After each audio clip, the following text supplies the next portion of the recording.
Warahmatullahi wabarakatuh. Salam sejahtera untuk kita semuanya.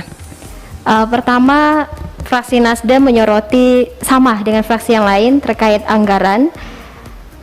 Kami mencoba melihat di realisasi penyerapan APBN di tahun 2020 untuk KKP, ini yang terendah ada di Dirjen Perikanan Budidaya dan Dirjen Perikanan Tangkap.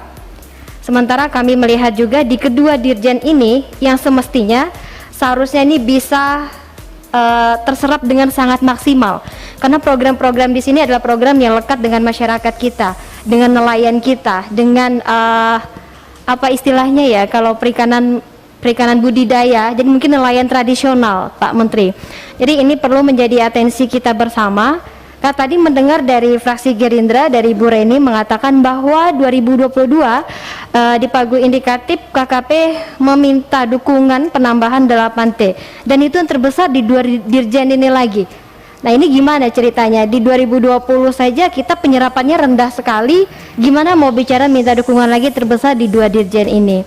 Nah, ini jadi pertanyaan juga, ini polanya, prosedurnya seperti apa? Ini yang fraksi Nasdem juga ingin minta penjelasan dari Pak Menteri beserta jajaran dari Eselon 1. Kemudian berbicara rendahnya penyerapan anggaran di kedua dirjen ini, kami mungkin memberikan saran, memberikan kritik juga yang sekiranya bisa membangun untuk KKP dan jajaran terkait regulasi mungkin juknis atau syarat untuk calon penerima bantuan dari KKP. Contoh kecil program Biovlog. Biovlog ini program yang sangat baik, tapi di masyarakat Pak Menteri banyak kendala terkait persyaratan administrasi, terutama untuk legalitasnya, yang harus mencantumkan ada akte pendirian dan akte dari Kemenkumham. Yang Kemenkumham ini yang menjadi masalah untuk masyarakat kita di Dapil, karena kita bicara Dapil, bicara daerah, potensi keterbatasannya juga sangat luar biasa.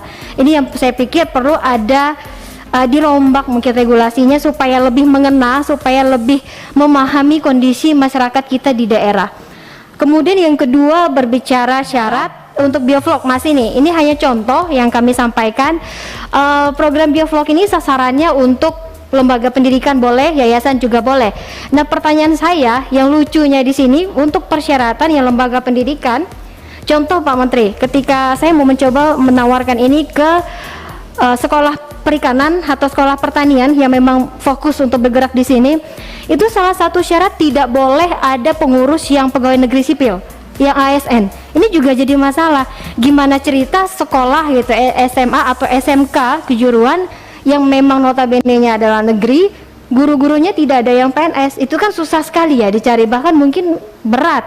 Nah, ini mungkin saya pikir salah satu kritik dari kami atau saran ke depan supaya regulasi ini bisa dimudahkan, bisa dirampingkan supaya bisa lebih cepat akselerasinya, cepat nyampainya ke masyarakat yang membutuhkan. Kemudian yang kedua, di Raker 31 Mei kemarin, Komisi 4 juga tadi Pak Ketua Sudin sudah sampaikan bahwa meminta diperbanyak program-program penyuluhan BIMTEK kepada nelayan atau nelayan tradisional kita. Dan di sini saya mencoba melihat berapa bahan di setiap dirjen itu belum menemukan yang secara spesifik. Hanya beberapa dirjen saja yang sudah ada, dan saya tidak tahu apakah ini nomenklaturnya yang berbeda, namanya yang berbeda, tapi tujuannya sama untuk edukasi, pendampingan, penyuluhan kepada nelayan kita. Nanti mohon diberikan penjelasan, karena kalau bicara BIMTEK, bicara penyuluhan, pendampingan untuk calon penerima ini sangat penting.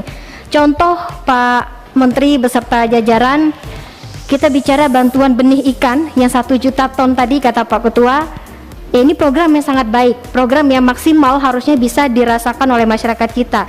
Tapi ketika bicara bantuan ini, masyarakat nanya, dapat pakannya nggak Bu? Pakannya gimana? Ini yang jadi masalah besar.